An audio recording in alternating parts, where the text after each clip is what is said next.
Highbridge, a division of Recorded Books, presents A Long Strange Trip, The Inside History of the Grateful Dead, by Dennis McNally. Read by Sean Runnette. Preface. As I came of age in the 1960s, I defined two fundamental intellectual orientations in my life.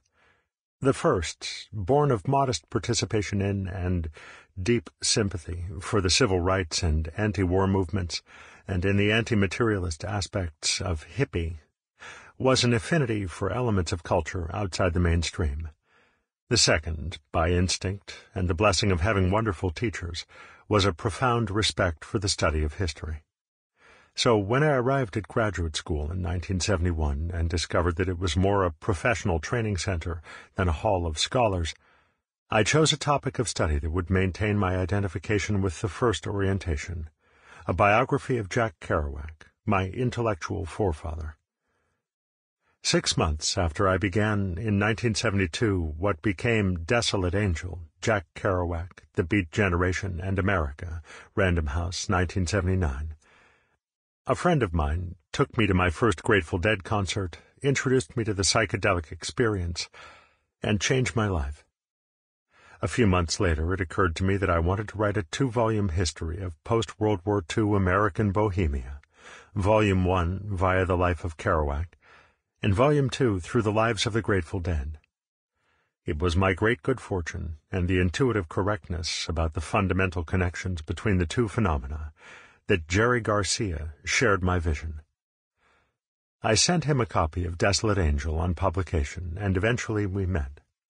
Shortly after, he said, "Why don't you do us?" At one of our first meetings, we chatted in his dressing room, which was decorated with 2 pictures, one of his late friend and musical cohort, Pigpen, and one of Jack Kerouac. At one of our first interviews, he commented, "For the sake of history or whatever, as a member of the Grateful Dead and as a person who's consciously involved in some kind of historical process, right, it's very important to me that somehow some essence of what we're doing is accurately, that it conforms to my bias," he laughed, "that some representation of us is undertaken.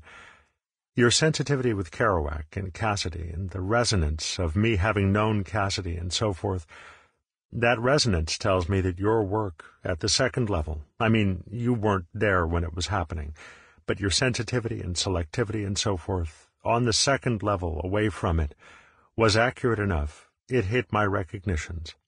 And the fact that you're interested in us, I mean, that eminently qualifies you as far as I'm concerned."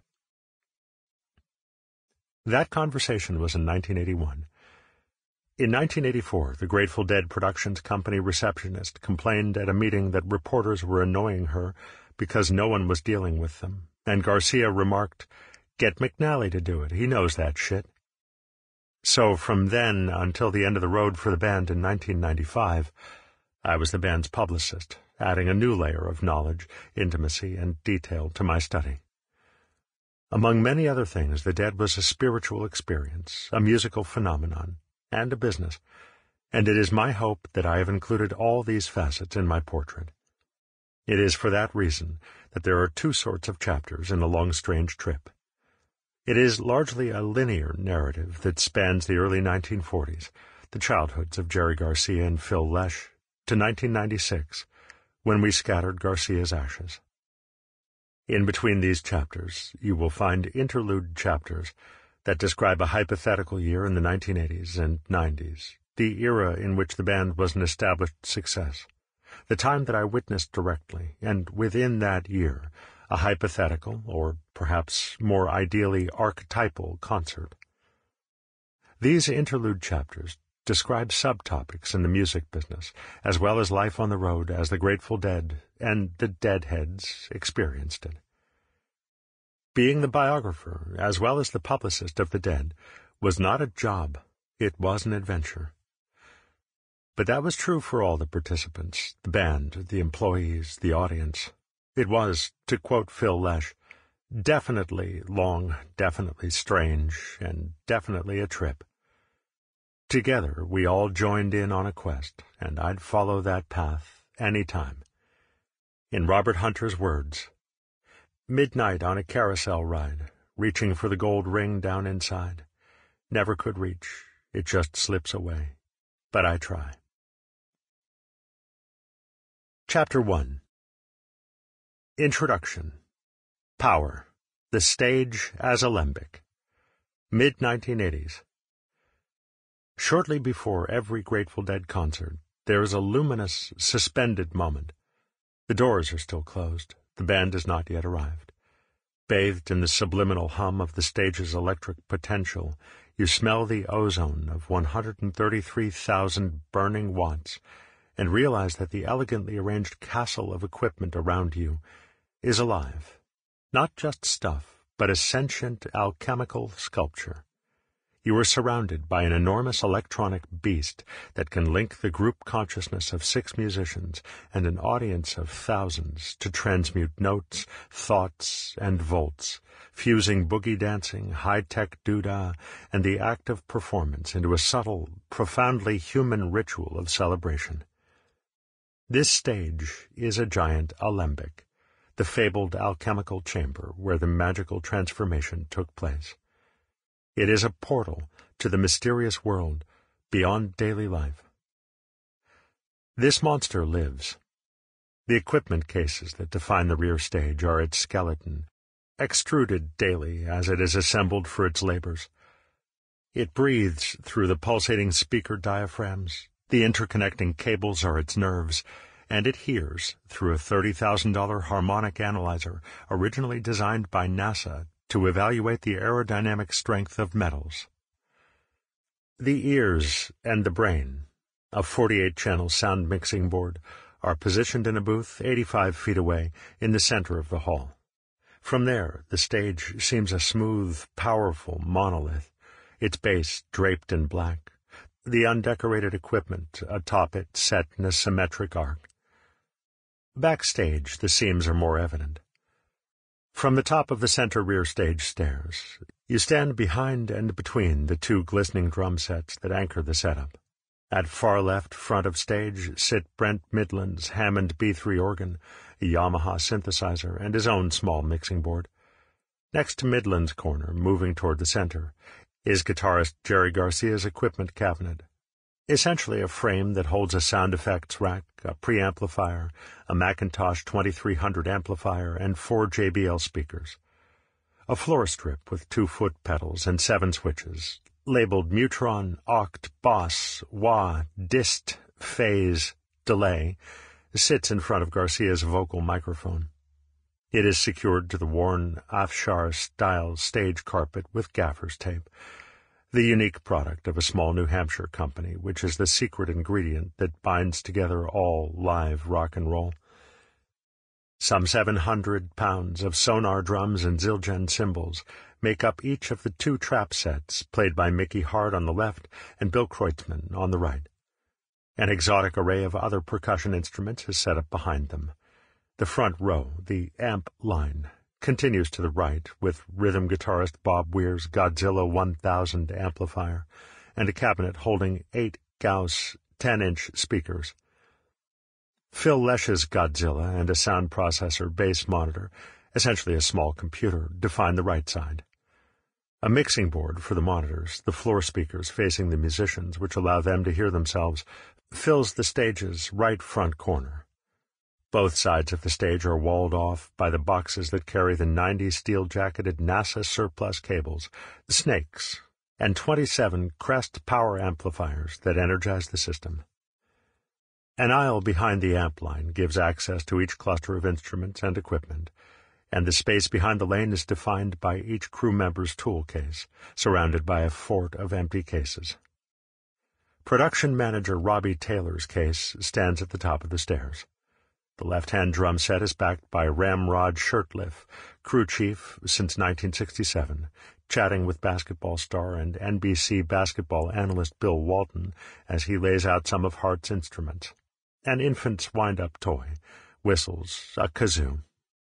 The left rear corner of the stage is the redoubt of Steve Parrish, stage manager and squire to the 2 guitarists, just now catching a hasty nap on the crew bus. The other drum roadie, Billy Grillo, sits changing drumheads behind Kreutzmann's setup. The far right rear is the territory of Bill Kid Candelario, who cares for the keyboards and bass. Above, 144 state-of-the-art Meyer Sound Lab MSL loudspeakers hang 5 deep from the ceiling. Still higher is a giant pentagonal truss holding 200 lights. Though they absorb far more power than all of the stage gear and sound equipment, the Dead's lights are still only a fraction of the normal design for a rock band. Van Halen, for instance, carries 1,500 lights. Scribb, as in Scribbler, the band's publicist and biographer, half listens as Taylor gleefully harasses the local union steward and reflects on his, Scribb's, conversation with Taylor during the previous night's drive. Taylor had interpreted his muttered "house lights," the last command before a show begins, as a demand to resume an interview. Taylor replied, "How'd you know that house lights means the beginning?" "I just want to see what I'm rolling," said Scribb, "but getting back to what we were talking about, I was chewing on what you said about the crew last time. They come on so cynical, but if anything weird ever threatened Garcia, they'd probably attempt something silly and heroic, just because they'd have to." "Yeah," Taylor had agreed. "And you know how embarrassed he'd be?" Which is why this concert is more than entertainment, why the star syndrome doesn't exactly apply here, why the Grateful Dead isn't really a rock band, and is only tangentially part of the American music industry. Garcia is indeed charismatic, but not the least remarkable of his contributions to the group is his general refusal to run it. "You can call me boss," he once said, chuckling. "Just don't ask me to make any decisions." That is why the fans, the colorful, exuberant deadheads gathered outside, are members of a cult that at its best serves Dionysus rather than individual performers, and why the police, veterans of these parking lot festivals, understand the benign nature of their guests and are smiling at them. A few days earlier, the gig had been at a music center out in the country. The endless, sleepy commute, a 45-minute spin on an unfamiliar road from a generic Ramada Marriott Sheraton through endless, geometrically identical cornfields to a resort nowhere in particular, induced a feeling of absolute random disassociation. Conversation was desperately required, and centered on Lesh's newly purchased book about the anthropic principle which posited the universe as a mind. Obeying an unspoken protocol, Scribb had left the front seats to the band and retreated to the back of the van. Limousines are thought too conspicuous to consider the band's personalities in archetypal terms. Garcia is a powerful bohemian visionary, a shaman of a sort, and his personal style has largely defined the band's social and musical structure. Yet his role is nothing like that suggested by the automatic attention paid to a virtuoso rock guitarist or the guru figure the media have fabricated in his name. The band's candidate for handsome rock star is Weir, the eternal younger brother. But on a day-to-day basis, the psychic pivot to the Dead is Phil Lesh, the most aggressive purist, the anti-Philistine artist. It is he who most often and most loudly demands that they dance as closely as possible to the edge of the nearest available precipice. Intellectual, kinetic, intense, he was once nicknamed Ready Kilowatt in recognition of his high mental and physical velocity. 20 years later, his mind is still exceedingly agile, although on this day he was content to let Garcia dominate the rap. "Why would the universe go through the trouble of evolving consciousness?" inquired Garcia. "If it wanted life that would succeed just to create the most effective living thing, it could have stopped at bacteria, or it could have stopped at vertebrates or sharks. But consciousness goes a quantum step further than just life. It might be that consciousness is the whole reason there is a universe. There might not be a universe apart from consciousness." Garcia lit another Pall Mall. And who knows what it's like elsewhere in the universe. Local realities change enough, locally, that those Hindu guys can walk through huge blazing fires and not get burned. It's got to be that consciousness modulates reality. Besides, the truth can't only be here, or you could stare at your toes and figure it all out. Yeah, but that's just solipsism, man. Useless, interjected Lesh. All you do is climb up your own verbal asshole. The real black hole, snickered Kreutzmann, as Scribb reached for his pen, while trying to imagine the members of Led Zeppelin in a rapt discussion of teleology and human consciousness. Today the vans arrive at the usual 6 p.m., as Taylor finishes with the steward and sends Scribb to the crew bus to inform Parrish that the band is on stage. Blonde and sophisticated, tour manager John McIntyre emerges from the lead van and heads for the stage. Wise to his rhythm guitarist's fondness for pre-show tinkering, he tells Taylor, "Let's get the doors open. Weir might want to do something." Not all band arrivals have been so orderly. Once, in the early 1970s, Weir and Ramrod's wife, Frances, equipped with a guitar, identification, and sincerity, were unable to persuade a guard at one venue of their legitimacy. Ever polite, Weir waited until the gentleman no longer stood in front of the gate, then drove his rented car through it to the backstage area. Taylor turns to the promoter's security chief, whose shaven head and earring suggest a fierceness that is, fortunately, never displayed, and signals for the doors to be opened. By 7 p.m., the crew members have taken their place on stage, as most of the musicians digest dinner in a common dressing room. The drummers drill away on rubber practice pads, and Weir works at his own exercise etude, Sage and Spirit. Garcia warms up in the opposite corner, his small, grubby hands bulging with muscle as they run endless scales up and down his custom Irwin guitar. Lesh sits on stage talking with his wife Jill. A few minutes before showtime, a security guard shepherds Dan Healy and Candace Brightman, directors of sound and lights respectively, to their enclosure out in the audience. The anticipatory roar goes up several decibels as the crowd spots sound engineer Harry Popick taking his position at the onstage monitor soundboard. McIntyre finds his various charges and announces, "Time, guys." Weir has still not finished the etude to his satisfaction, and calms his anxiety with a shot of brandy. Midland gulps glycerin to coat his vocal cords, and gets the usual reaction. The final backstage signal of an oncoming Dead concert is the sound of retching. Straggling out more or less in line, the musicians drift onto the stage. Taylor leans over and murmurs into his headset, "House lights." Chapter 2. Children of the American Decades. 1940 to 1960. Out on the edge of the Western world, the Golden Gate Channel cuts through the coastal range to link the Pacific Ocean and a bay, creating a haven called San Francisco. In 1492, the greater region was the fertile home to the most populous place in what would become the United States. When it was colonized and named for St. Francis of Assisi in 1776, some ineffable but authentic connection linked the name's source to the spirit of the land, and kept it a place that wasn't quite like the rest of the continent. The gold rush that began in 1848 filled it with marginalized seekers from the rest of the United States and the world, and ever after it was a sanctuary for the odd and eccentric. As Robinson Jeffers put it, "For our country here at the west of things is pregnant of dreams."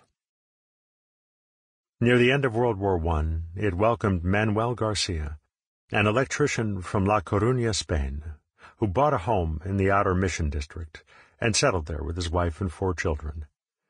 In 1935, his second son, baptized Jose, but commonly called Joe, a swing band leader and reed man, married for the second time to Ruth Marie Bobby Clifford, a nurse.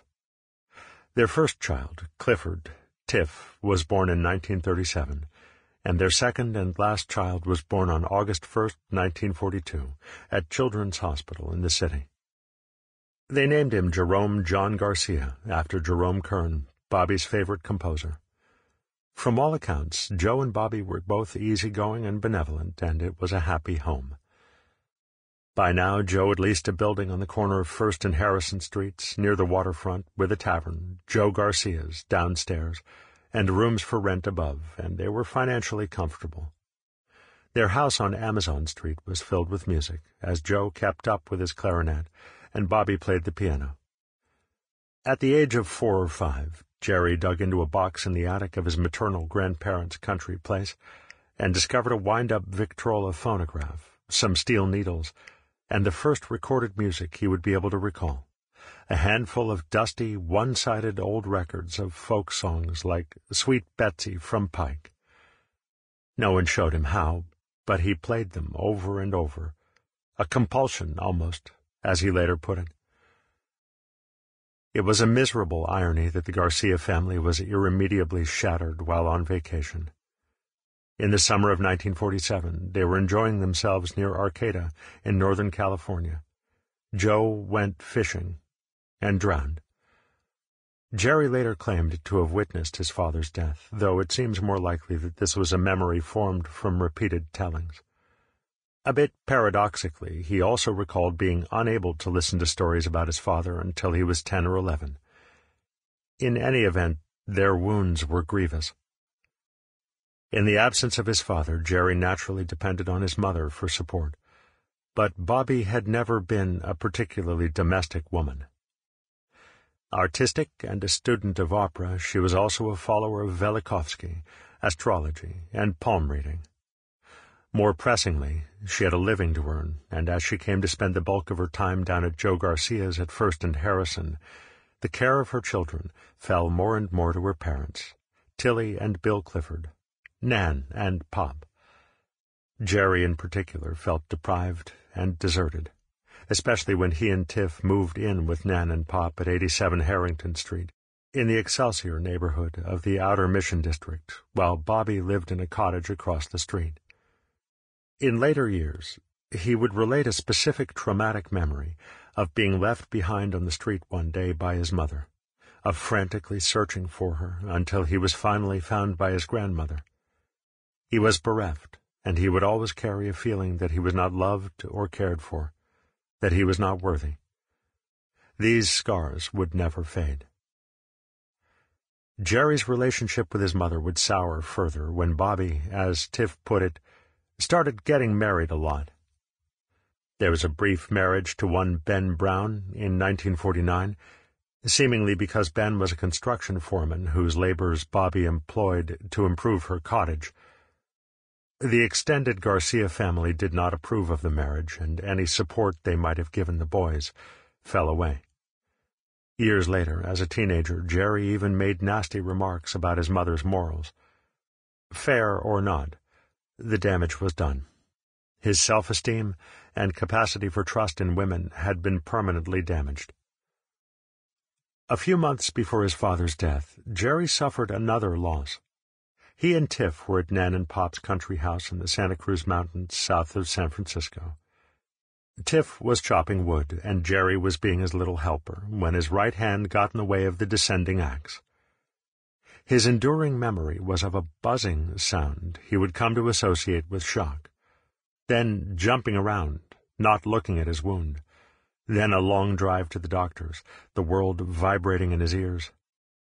It was only when the last bandage fell off in the bathtub one night that he discovered, to his surprise, that he had lost the top 2 joints of his middle finger.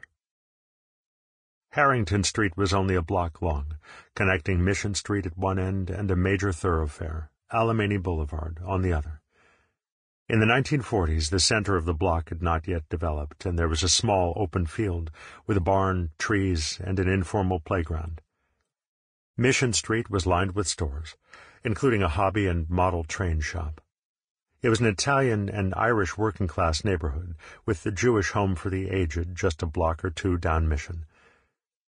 Despite their Latin last name and Tilly's own Swedish heritage, the Garcia boys thought of their ethnicity as deriving largely from Pop, and saw themselves as Mission District Irish, a standard San Francisco ethnic classification. Around the corner on Alamany was Corpus Christi Church, which they attended regularly. The church's theater of hell served as usual to tinge Jerry's later sexuality with guilt. But even more important, he realized later, it gave him a sense of the mysterious spiritual world beyond the material one. Life with Nan and Pop had its rewards. For Tiff, who at 10 was supposed to be the man of the family, at least as this applied to his mother and brother, there was a good role model in Pop. A taciturn man who liked his beer, the fights, and puttering with a wide array of hobbies. His independent laundry delivery business brought him home early, in time to keep an eye on the boys. Jerry, by contrast, thought of Pop as a bump on a log, and instead turned to Nan, whom he resembled in charm and gregariousness. Tilly Clifford was a fascinating and formidable woman.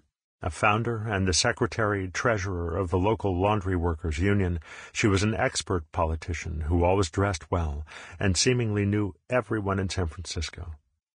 She was not to be trifled with. In 1916, she had filed charges against her husband for assault. He was contrite, and the judge had taken his side. "You will run for office again," she warned the court. "I shall see to it that you don't get some votes." Her threat did not seem to have any effect, but she remained unabashed.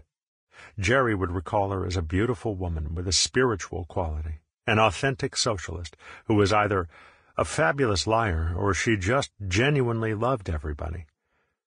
She was also a second-generation San Franciscan, independent of conventional mores, as she openly attended out-of-town union meetings with her extramarital boyfriend.